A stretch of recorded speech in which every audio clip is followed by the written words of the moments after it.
Being beautiful inside and out is what makes a woman timeless. Using a cosmetic range makes you look good, right?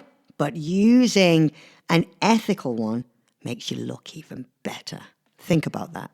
That's why I'm so very, very proud Timeless Women have collaborated with Delilah. Delilah is an award-winning British beauty brand, loved for its luxurious yet effortless approach to modern makeup, including being named Best British Makeup Brand for 3 consecutive years. Delilah products are designed to bridge the gap between skincare and makeup, combining skin-loving ingredients with high-performance formulas, right, that enhance natural beauty effortlessly. Now, these days, I'm starting all my days with the amazing Wake Up Eye Perfector, which is a great base for any concealer. Really hydrates, really softens. It's really fun. And you do feel awake. You look awake. You look like, I've had 20 hours sleep. Fabulous. What I really, really love about Delilah is that they're cruelty-free, vegan, and a certified B Corp. You know how important that is to me. I love animals. I adore animals. I love them and I hate how humans treat them. Delilah has been cruelty-free since day one. No compromise, and is proudly vegan and PETA approved. Delilah is committed to creating better beauty and kindness, responsibility and transparency. And that's why I'm so thrilled to have them on board. Just go to delilahcosmetics.com. That's delilahcosmetics.com, or simply follow the links in the show notes here. Check out their absolutely incredible, amazing range. I know I keep going on, but that's how amazing they are. Check out all their amazing products, including the best-selling Wake Up collection that blends skincare and makeup seamlessly to create glowing, radiant skin. Very lightweight as well. Easy-to-wear formulas, designed for everyday use and for everyday confidence at any age, darling. Timeless, you might say. And remember to be sure to use the promo code Timeless15, which is only for this podcast, not for any other promotions that Delilah have on offer. It's Timeless15, which will get you 15% off fully priced items and non-sale products. That's delilahcosmetics.com. Delilah Cosmetics, all one word, lowercase.com. Oh, is she there? I'm here, babe. Oh, no. Oh, look, wait, Cal. Wait, let me have a look. Multitasking. Look at our Cal. Look at you, you little superstar. Is it recorded?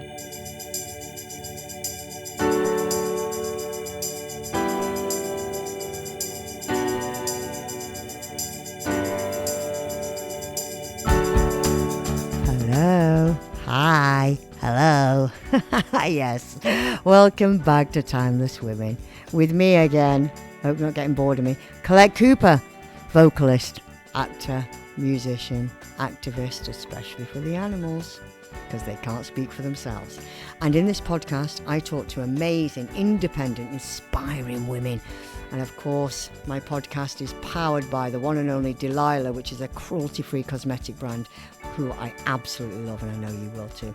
This week, I'm having a good old chinwag with one of the UK's best actors, and a great pal of mine, a great pal. We've got some great stories. Kelli Hollis, woohoo!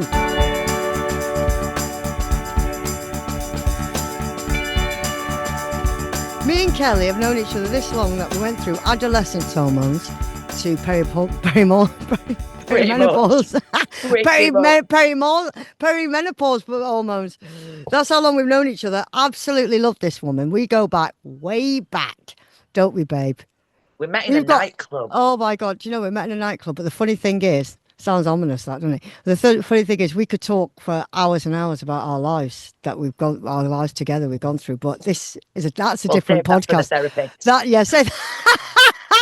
Say that for the therapist. Say that for the next podcast. Oh, yeah, Kelli. The thing is, I'm so proud of Kelli because we've got similar backgrounds, haven't we? We're both we're both northern, both working class, and, probably didn't have the best starts in life, did we, Kel?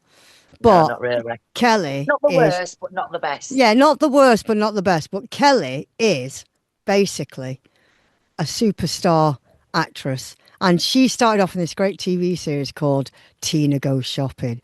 It's absolutely fucking brilliant. And that just basically set you to stardom, didn't it? The It director did, yeah. called, I forgot the name of the director. What's her name? Penny Penny, Wilcock. Penny Wilcox. She literally found R. Kelly. And if no one's seen it, please go and see it because it was I reckon, it was revolutionary actually.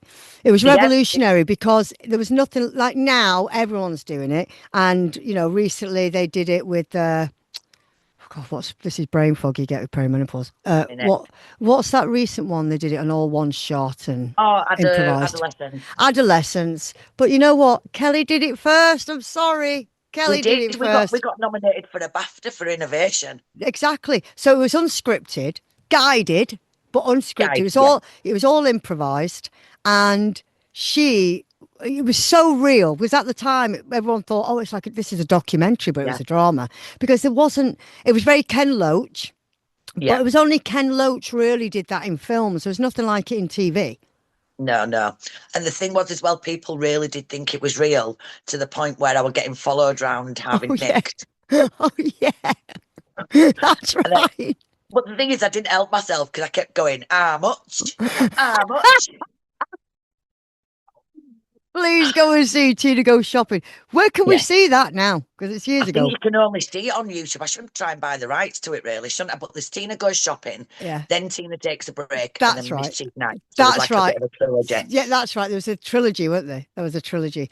But it should be on Netflix. I don't understand why Penny's Company or whatever hasn't put it on Netflix. I think you need to ask her. I think you need to ask her. I'm going to write that down right now because I think you're absolutely right. Because I think that's ridiculous. That's not on Netflix, especially now when everyone's. Mischief Night is. It's so real. It's so real. It was Company Pictures. That's right, Company Pictures. Yeah, but it's so real. Kelly's performance is Oscar winning. That's how real it is. I'm sorry, there's no other actress out there who can portray realism like Kelli Hollis. Oh, bless you. It's the truth, though. No one can. Absolutely. You feel like you are on that set with her. She makes you feel like you are with her with the story. There's no acting. It's proper method acting. Yeah, that's what I love. There's no acting involved, is there, Kel?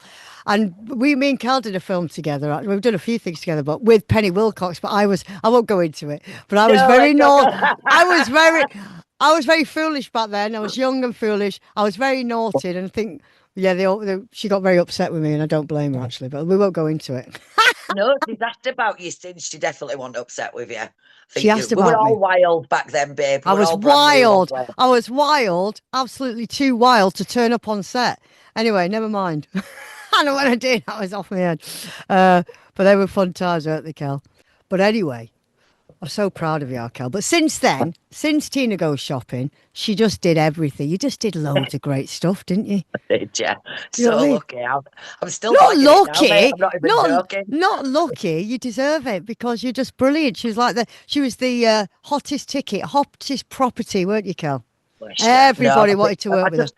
I just grabbed on with both hands because, like you said, from the backgrounds that we come from, opportunities like that don't come around, and when you do, you've got to grab on with both hands and make them. And like I say, I'm here 25 years later, still doing it. I know, it's brilliant. Tell us about your stint on Coronation Street, because I've been on Coronation Street. Let's have a gossip. Go on. Did you? I loved it. I thought. Go on. What did you love about it? Go on, tell me. I'll tell you what I think. Go on. I think it was just the nostalgia of being on the street, but I didn't realise that till I got there. Yeah. The thing is, it was just another job, really, because I did Emmerdale for so long. I was like. Oh my God, you know what I mean? Yeah, but Coronation Street is something different. It's historical. It's got that. I mean, what's that actor called? Who really famous actor, posh actor? Ian McKellen. Ian McKellen, basically, this is how much he loved Coronation Street. This was an Oscar-winning, Shakespearean actor. He said to his agent, "Can you ask the producers to write me in?" Do you know about this? And that's why he was in it, because he loved it, never missed an episode. And he said it was like, he just couldn't believe he was going to be in Coronation Street. Yeah. I mean, I remember when I got Coronation Street, this is our typical backgrounds, right? I could say to my family, you know what? I've got this job with Steven Spielberg. Right, what are you having for your tea? In it. Right? And then when I said, guess what? I'm going to be in Coronation Street. Oh my God! You're joking. No. Oh my God, our Colette's going to be in Coronation Street. Literally, Coronation Street was like the be all and end all. Well, it is. It's iconic. And if you don't get a So touch on iconic. them, you're a nobody, aren't you, really? I agree. Do you know what? I'd love to go back in it in a few years. I'd love it. I think it's great. But I know things have changed there now. The whole TV world has changed. It's so changed. Like Emmerdale, because, obviously I'm good friends with Lucy Pargeter, right? And she was just telling me some stuff like the way they've cut all the scenes down. They just the way, they've cut the money, they've cut the contracts. Contracts, the money. I mean, years ago, if you were on a soap, like look at the old Rita Fairclough. Yeah, and Ken and all that. They were on back then 25 grand a week or a month or whatever it was. Ridiculous money back then. Well, thing is, they're still on them wages because they're on old school Granada contracts that can't be broken. They can't be broken. And then you get the young actors coming in who are like 2p an episode. Are you joking? I swear, don't even get me started. They're absolutely having their life, aren't they? Literally. Imagine you wouldn't want to go in a soap now. Years ago, the money was great. I mean, even when I did Coronation Street, the money was silly. And it still wasn't as good as what it used to be because of the old contracts. But the money was good. And you get thousands of pounds in per diems and shit like that if you're off, that's all changed. Everything's all changed. There's no money in UK TV and ITV especially funding. This is why I think there's a bit of a thing about Sky taking over at the minute. Yeah. Because they've got 2 soaps to run. I know. And that's where all their money's going. I know. But that's why I remember someone saying about Granada that whether someone's a fan of the X Factor or I'm particularly not, but they love it because it brought in so much money that they then could fund the soaps, the dramas. That's why they loved it so much. And they need some of these reality TVs to fund the dramas. As much as we get sick of them, they need them. But Sky still has a lot of money, don't they? They still have a lot of money. Sky. I mean, that's where most of the money comes for any. I mean, One Adolescence, because that was on Netflix, wasn't it? But I mean, look, that's a good example. Stephen Graham's Adolescence, 10 years ago, that would have been LA Productions in Liverpool that made that. Yeah. But it were Plan B, Brad Pitt's company, when it come from. Really? Do you know what I mean? There's just no money at all. And I think LA How did they get? Because does he know Brad Pitt, doesn't he? He worked with Brad Pitt. He's big wig out there now, isn't he? Because obviously he works with. He did a film with him years ago. So I think he was in Hollywood for a while, wasn't he? Yeah. He's in everything though. Bloody hell. Move over, Jesus Christ! Move over. There's a couple of people. There's a couple of people you turn on. We won't mention names. There's a couple of people that I think you're great, but come on, it's a bit.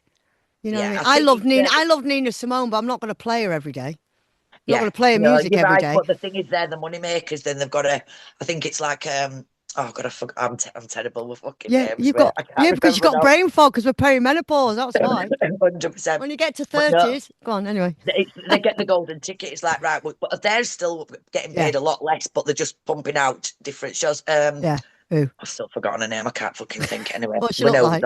Yeah, we know what we're talking about. Oh, you mean I know you're talking about? Yeah, I know it. Yeah, we love Sheridan, but Sheridan's great. She's brilliant. I mean, she's brilliant, but she generally is in everything. And I'm not sure that's good for her career to do that. No, it might be good in a bank. It might be good for a bank, but I'm actually not sure that burn her out sort of thing. Burn her out because she's so good. And I mean, she's great because she'll go from one musical play, to a TV. She's a fucking grafter, that's for sure. Oh, she is a grafter. And she's excellent. She's bloody brilliant at what she does.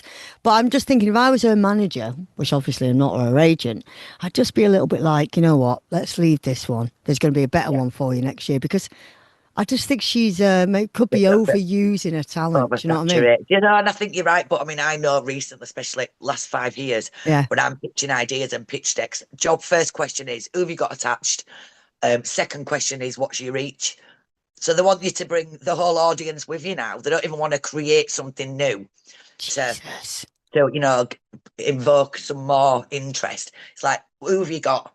And who are you bringing with you, basically? Like, what's your reach? What's your following? And that kind of stuff now. That's where it's gone on it. That's tough, isn't it? That's what I mean. It's the same with everything, though. They look at you, they look at your followers, they look at everything. Yeah. It's just like... Well, I've had all these conversations with my Jai, because obviously Jai's acting now. I know, he's bloody brilliant. He's gorgeous as well. God, he's gorgeous. Come from? That came from his mother, you daft sod. Do you think? Come on, he hasn't got more in his little finger, mate, honestly. No. Where do you think it came from? I loved that kid. God, when he was a baby, he used to make me laugh. Those chubby cheeks. I used to I do this to him. know. Give me a kiss. Give me a kiss. And he'd laugh. That little chuckle, he used to laugh. I used to That pinch proper his cheeks. chuckle. I'd go, give me a kiss. And he'd go, ah, I'd have a proper chuckle. Such a I gorgeous know, kid. bless him. Gorgeous young man now. So basically, no, he gets it from his mum, obviously. But something's got to change, but it won't. But look at like Hollyoaks.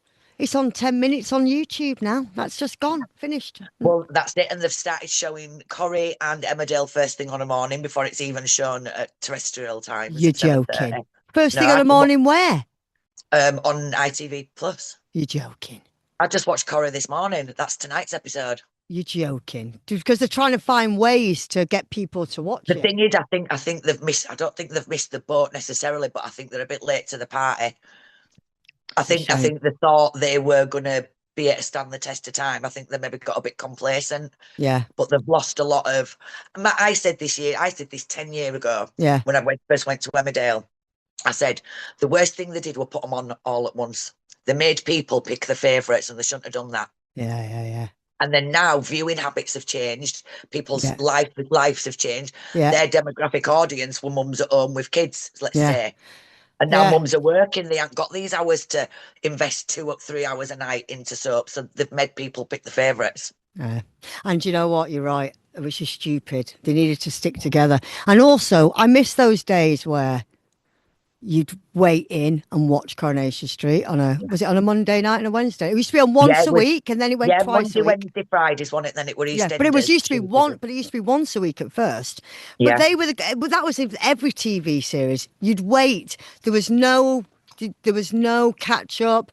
There was no online TV. There was nothing. Now he's just got so much choice, and you can watch it whenever you want. Yeah, which, like you say, the viewing strategies all changed because you can watch it whenever you want. So, and the thing is, the disposable now. People want it now, and they want the next episode now. I think when I did Shameless, I think we were just on the cusp of moving forward with like Shameless was great channel, because your character in Shameless.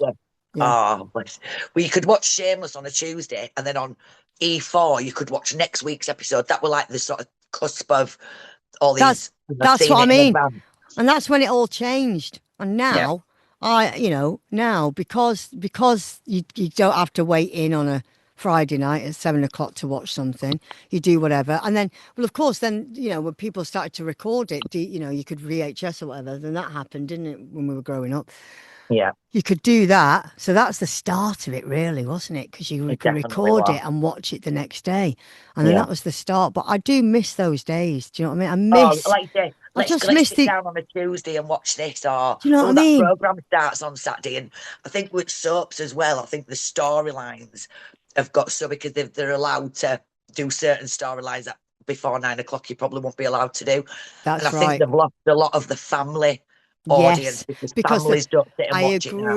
I totally agree. The storylines changed, and also what they did do, because the reason why you liked all the different soaps was because they were different from each other, and then they'd recruit the same writers, so they'd write for Coronation Street, and then they go and write a similar storyline for EastEnders and whatever Emmerdale, and be like, well, we're just watching the same storylines repeating. It's sad. It's definitely noted, and I think they're, like I say, a bit late to this party now. I think if they'd done something 5 years ago, they might have just been ahead of it. But I still was dead excited when you said you were doing Coronation Street. So tell us what you loved when you were there on Coronation Street. Tell me about who you gelled with, who you got on. What did you feel about the whole? Because I think Coronation, because I know when I was there, and it was with Becky Atkinson, who played, you remember, Becky was in it. She played my sister. And I'll have to find it now. And basically she was in Shameless with R. Kelly, and she's brilliant. She played Karen. And so when we were there was a real hierarchy. Yeah. Oh, yeah, definitely. Is that still the same? Because I heard it used to be worse when Bette Lynch was around. But you know what? My character, they were dressing me in leopard print. This is a true story. So they had this outfit, leopard print top. She was right like that, all right. Leopard top. And then we got a memo round saying that Bette Lynch was not, I wasn't allowed to wear leopard print because she was coming back and showing nobody's allowed to wear leopard print. No, she's not allowed to wear leopard print because only Bette Lynch's character wore leopard print. But that came from the actress. She was furious. I think there's definitely a bit of... I don't blame her. The thing is, when I was at Emmerdale and we went to do's and things like that, yeah, it almost felt like Emmerdale were the scruffy cousins. Yes. And Corrie were the posh auntie. Yeah. That kind of vibe. But I'll be honest, I think there's a lot of new people there. I was so lucky. I walked into Green Room. Yeah, go on. Tony Ardenshaw, who worked on who did Benidorm. Tony Ardenshaw. Yeah. James Cartwright? Was James Cartwright there?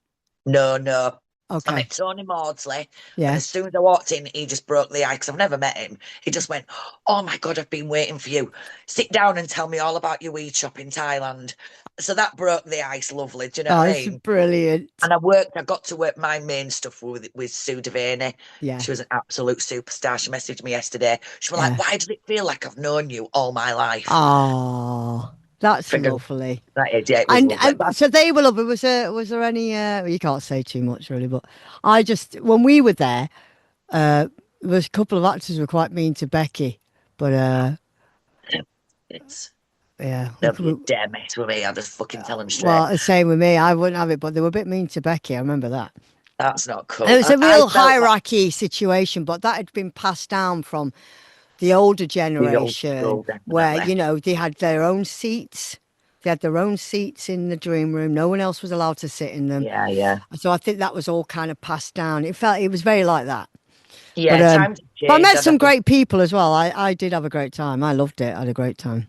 No, I did as well, and I think I didn't realise until I got there because obviously I've done Emmerdale. I'm not being complacent about it, but I just set off to go to work, and it wasn't until I drove in and then walked past and had a little nosy at the cobbles as I was going into main reception, and then it was when I walked down and then you're outside the Rovers in the street, and it's just like what? Oh my God! You can't believe it, can you? Yeah, no, you just can't believe it. It's so iconic. Do you know what I mean? Whether you love soaps or not, the thing is that show is it's the most iconic show we have in Britain, and also it's very big in America and Canada. Yeah, people loved it. They loved it. If I ruled the world, I'd go live every once a week with them all again and make them graft it. Wouldn't that be brilliant? Just like in the old days, and I'd go back kitchen sink. Yes, you know what I mean? Because you're an expert in that. That's the thing. But a lot of actors can't improvise, and a lot of actors, a lot of actors who are brilliant actors, but they'll have to stick to the script. And anything throws them. Where you and me, we love improvising. We're good. That's because of our background, because we've had to blag loads. So we're mate, blaggers on top. We've had to blag it all our lives, so we can blag it on camera. Do you know what I mean? Exactly. No, you're right. It's true. It's true. You have to think on your feet. I think Corrie did a really smart episode where they did sort of use different angles with the CCTV and the door cam footage. I felt like that's them, and I've noticed a lot of handheld 360, almost a 360, which really works. And I think they're just playing around with a new look, which I think is definitely it's a good thing. Yeah. All right, that is really, really good. Yeah. Did you ever see? Oh, I forgot who was it who played it? Was it Helena Bonham Carter? Actually, wasn't it?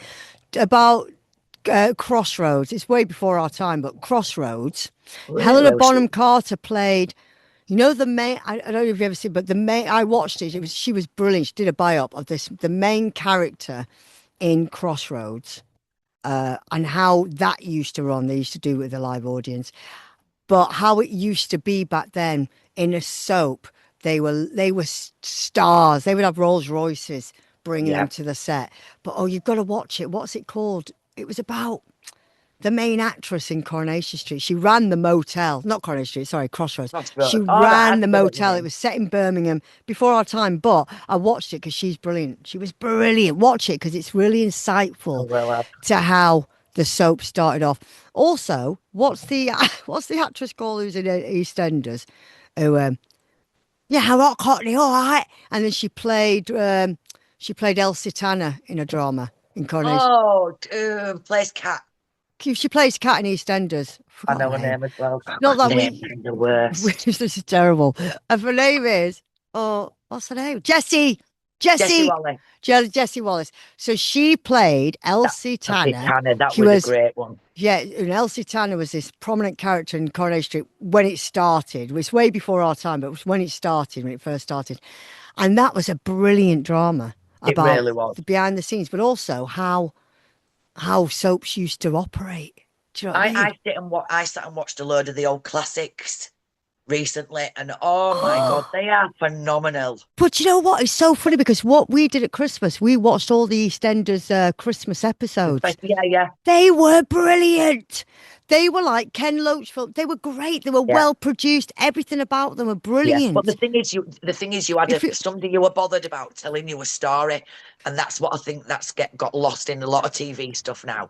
It's all about the drama and the look and the set and the mystery, and it's like, no, just give me somebody I'm interested in and tell me a story. Yeah. That's all. Well, that's what I mean. It's all about narrative. It's all about the story, the fucking story. We want a story. Yeah. We don't I want care unless I care about the person telling me the story. Get the right person. I agree. You're bang on. So are you thinking you're going to write your own stuff? Tell me about that. I'm not that, what's the word? You are. You're brilliant. I'm writing one. I could. Well, I remember You're when in we it. were doing that. You're in it. Yeah. Do you remember Bad Press? Remember Bad Press I wrote? Bad Press, of course I do, babe. Oh, that would have all happened if I hadn't have disappeared because my dad died. That would have been mega. That for its time, that was ready. Wasn't it? Do you know what? It was ahead of its time, wasn't it? It really was. It was really good. And even though I was saying so myself, Kelly was in it. She starred in it. It was this TV series I wrote called Bad Press. We filmed the first episode, didn't we? But I'd only written 3 episodes. And the thing is, my dad died. And I was with Peter Farley-Matchard's associates, the literary agent at the time. And I was at meetings with company pictures. They were loving it. Everyone was loving it. We screened the first episode, remember, at Soho screening house. It was packed. Everyone was loving it. It was going, yeah, this is great. And then my dad died. I just had to, I couldn't do it. I just said, look, I remember Peter, my literary agent, was like, well, Collette, you've just got to carry on. I went, I'm sorry, I haven't got the heart to. I don't want to. Yeah. And then a year later, I contacted him. He said, well, it's a bit late now. I said, well, fair enough. But they were hardcore, that agency, though. They were put a lot of pressure on me. Ahead of its time. Because, God, I mean, you had Johnny Vegas in it. You had Pete Doherty in it. Who else did you get? Oh, my God, I forgot about Pete Doherty, yeah. And what's his name? One who was in about the male strippers. Oh, we're terrible. You've got to forgive us. You've got brain. That film about the male strippers went massive. Where they're all on the dole and they all went. Yeah. He went out with Christine Tremarco. What was his name? Oh, shit. Oh, God. Oh, he's lovely. Gorgeous. He was huge. What was his name? Hugo Spear. There we go. Hugo Spear. What a lovely gentleman he is. Yeah. He was in it. Yeah. Christine Tremarco. Andrea Lowe. Ray Pantaki. Ray Pantaki was in it. Oh, God. Sadie Frost was in it. Sadie Frost, yeah. She played that hairdresser. Johnny Vegas, who was funny as fuck. Pete Doherty. Oh, yeah, he had a small part, Pete Doherty, didn't he? When it was just like a walk-on or something. Yeah, he just randomly rocked up because I think you wanted him and then... That's it, I forgot about him and he just turned up. Turned up. I'll have to watch that again. I've got it somewhere on video. We should do a watch viewing and record it. We should do a watch party. Oh, my God, we should. You were brilliant in that, again. I love that. You put me in that... God, I've seen you in that dress as well, that beautiful red dress. Yeah. Yeah, anyway, then what could I do? My dad died. It all went pear-shaped. But I am writing another series. I'm writing a series that you're going to be in it, obviously. The thing is, I have so many... I'm just not dedicated...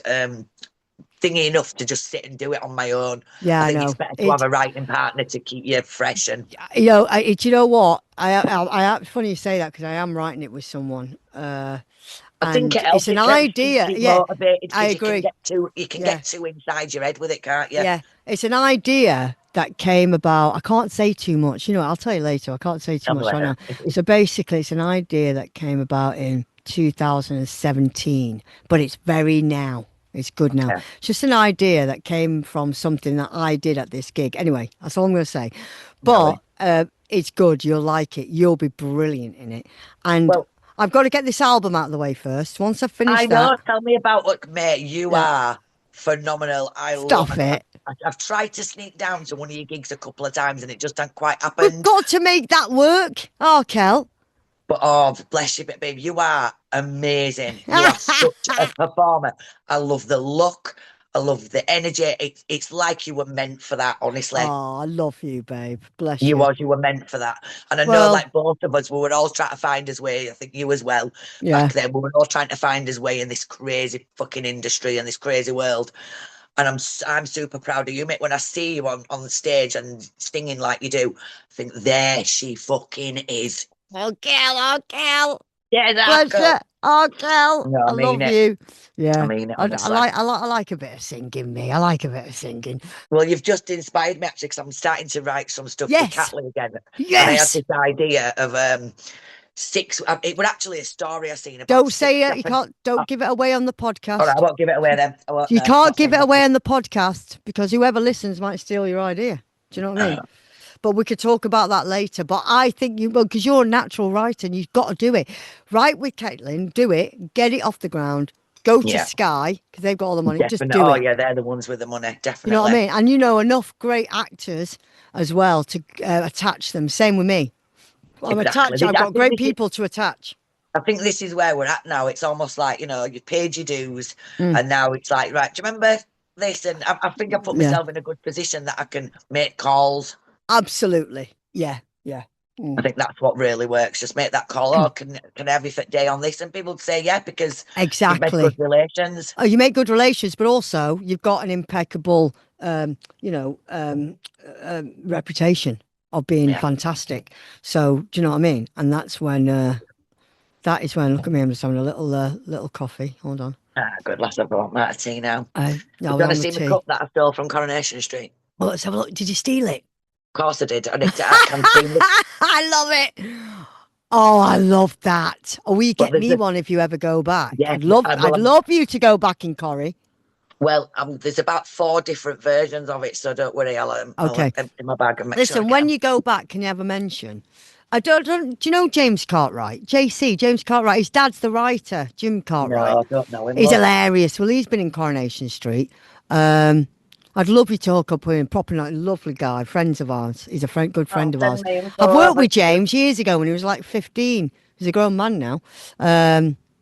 Wild, isn't it? I'll send you his details because I'd love because I'd love you to, if you do go back, because I'd love you to go back.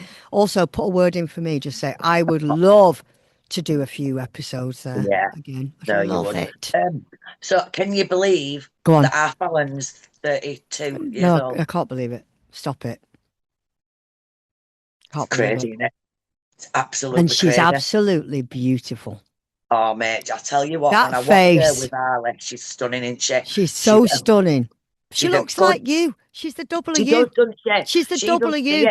Yeah. She's the double of you. Absolute double. But she's also such a lovely, I would say, kid, but she's not a kid. No, honestly, she's when I watch her now and I watch her with me, because my grandson's 12. I know, I can't believe it. I said that to producer Mike. I said, but you started early. Kelly pushed them out very early. That's the way to do it.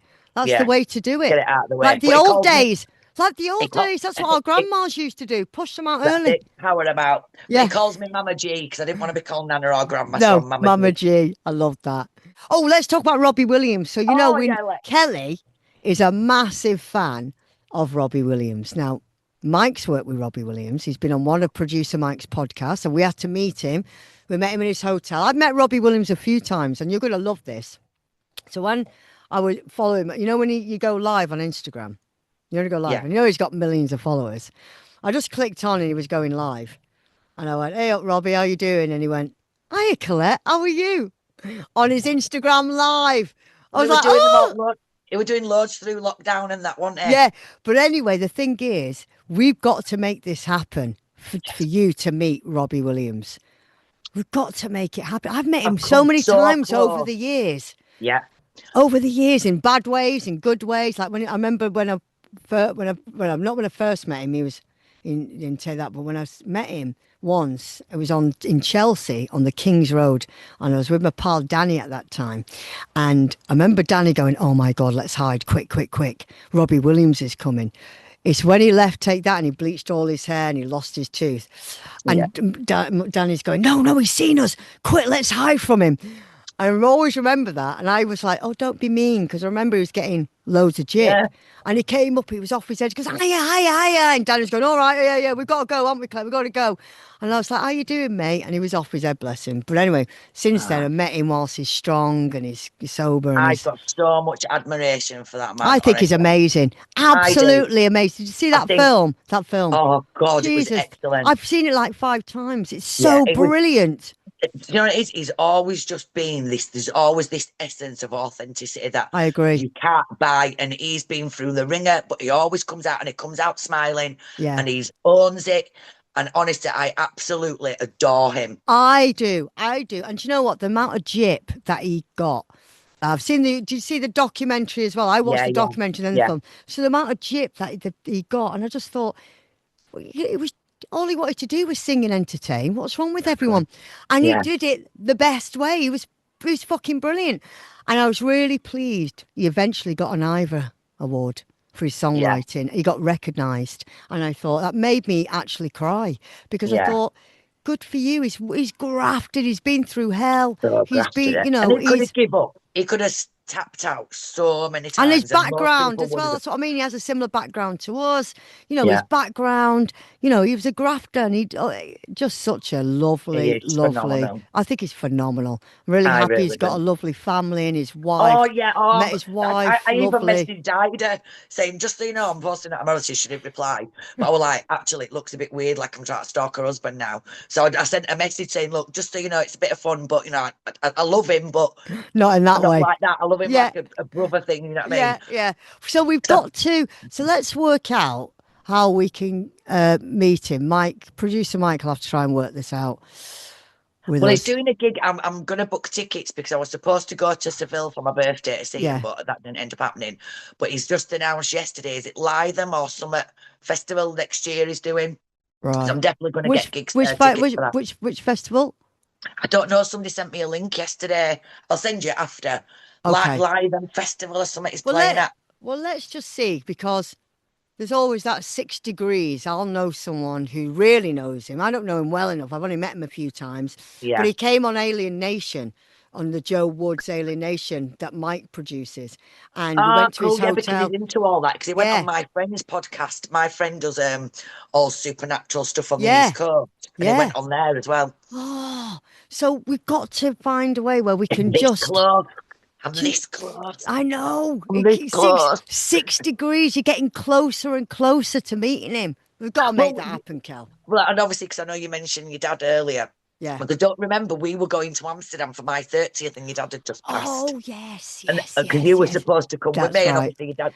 And I went to go see him on my own for my 30th. That's right. I remember that. It off, do you remember? So close every time. Okay, yeah, but we want to go and see him. I want to go and see him live because I only saw him live. I've only ever seen him live. Twice when he was in Take That. I only saw it because I got these free tickets, or it was something. It was some kind of VIP thing, and I went, "Oh yeah, I'll go and see him." And I thought Take That were brilliant, and as a pop band, they were brilliant. And then I saw him. I was at this charity. It was at Café de Paris. We went to this charity. We're all on these tables. And his wife was hosting it as well. And he came out and performed, didn't he? Came out and performed. So he was brilliant. Just came out and performed, didn't he? I think with a backing track or something, or a guitar. And that's the only time I've ever seen him live. So I would actually love to go and see him live. They're just out of this world. He's just got it. He's got it. Mm. We love you, Robbie, if you're listening. We love you, Robbie. We love you, Robbie Williams. We like to be called Rob. Rob. All right, okay. See, you know loads about me. We love you, Rob. So what's next for our Kelli Hollis? So at the minute, we've got to work together again, Kel. I love working with you. We have such a laugh, man. We're so naughty. We're naughty.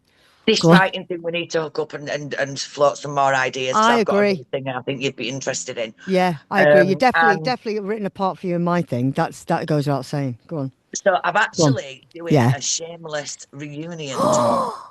Brilliant. Is Al Becky doing it as well? Are we allowed to say? I've not got hold of her as such. She's coming on the podcast. Yeah. I'm just scratching the surface at the minute. That's brilliant. The first test run show is the 17th of October in Lincoln at the Lincoln Comedy Festival over that weekend. So it's live. Yep. Oh, I love this idea. Yeah. But it's not going to be your normal boring Q&A. No. It's audience participation. I'm going to have a super fan. I'm going to have a Frank Gallagher lookalike. It's a jockey set, so everybody's going to be on stage at the same time. This is brilliant. I've got all sorts. I've got like Kieran, who played Mickey. Is this your idea?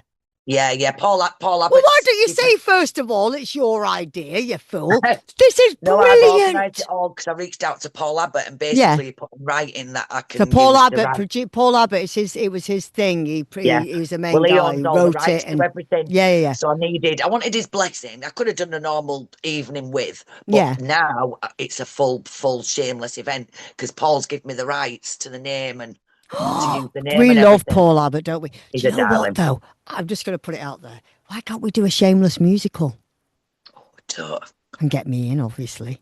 Don't know which character. But why don't you do a Shameless musical? Because Becky can sing as well. Why don't we get you need to go to him and say, look, because they love the musicals. Just say, let's do a Shameless musical. And get as many as and then if you can't get the original cast, you just get them to dress like them and be like them. Yeah. Do you know what I mean? Like, well, the first show's on the 17th, and then I'm looking at. There's already 2 dates booked for next year. It looks like it'll be a 15. 17th of when? October. Right, I'm coming to that, obviously. That's my first one. That's the Where first is it? Run in Lincoln. All right, we've got to contact. Can we put all these in the show notes, producer Mike? Yeah, of course. So we can get. We need to. This is going to be brilliant. It's actually getting announced. Tickets should go on sale tomorrow. Yeah, but I think you need another meeting with Paul Abbott, and you talk about a musical. I want to come on board. We won't get him. I were lucky to get an email back.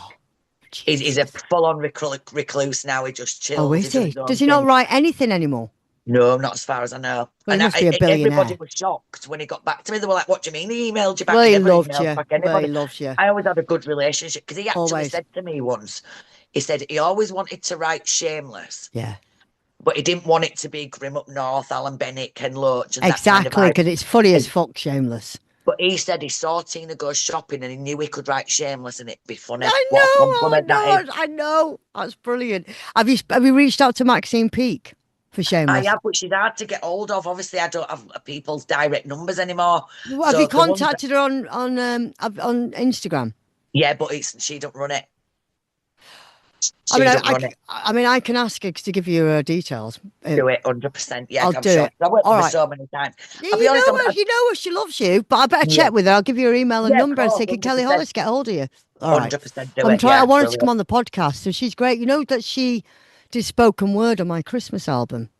Did she? I don't know if you know about that Christmas album. It's called Peace on Earth. You'll love this. So Peace on Earth. I listened to some of it. I listened to your Christmas album. Did you? So Peace on Earth. We did it in chapters called the Dark Side of Christmas, Chapter 1, Chapter 2, Chapter 3, then all compilation onto one album called Peace on Earth. And we gave and it's in aid of War Child, right? Yeah, right, yeah. So we did that. And in Chapter 1, we had Ray Winston doing a spoken word on it. Of course, yeah. Chapter 2, we had Maxine Peake. Chapter 3, we had Jimmy Nesbitt. Chapter 4, we had Frafrey. You know Frafrey, that gorgeous Irish actor? Yeah. And the gorgeous Laura Whitmore, because I needed Irish voices. All right, yeah. So I needed gorgeous Irish voices, and I love her voice. I loved his. But I do think you should obviously keep in contact with Paul Abbott because he loves you, clearly, out of everyone, and just say, I would love to make it into a musical. I'll come on board. I'll write the music and we'll get, you can write the thing. Well, because I've got. You just take it from all the episodes. You just look at all the exciting episodes and make one story into a musical. Well, I've got like 14, 15 cast members. Obviously, I can't use them all on one night. Yeah. Nice to have different ones, so each show will be different, and then I can. You've got to get Becky on it. I know. Well, I want to get hold of it and Ben. All right, get both of them. I'll send you their numbers. Do it.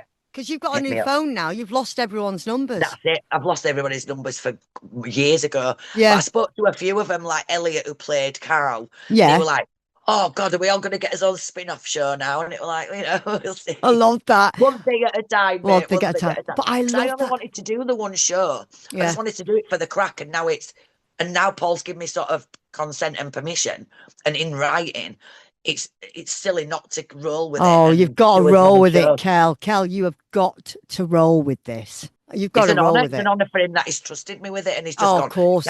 Kelly, knock yourself out. What do you need?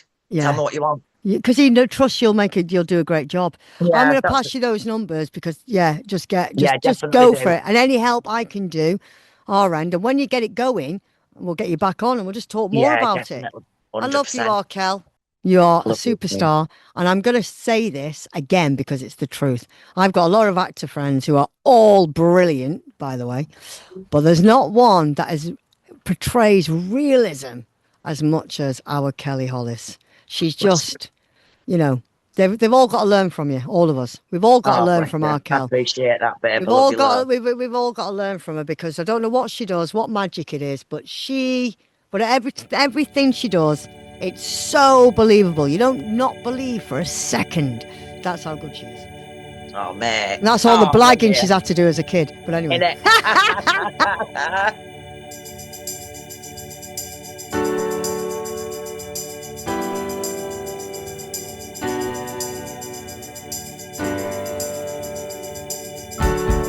Kelli is literally amazing. Hope you enjoyed that as much as I did. It was just great to catch up with her.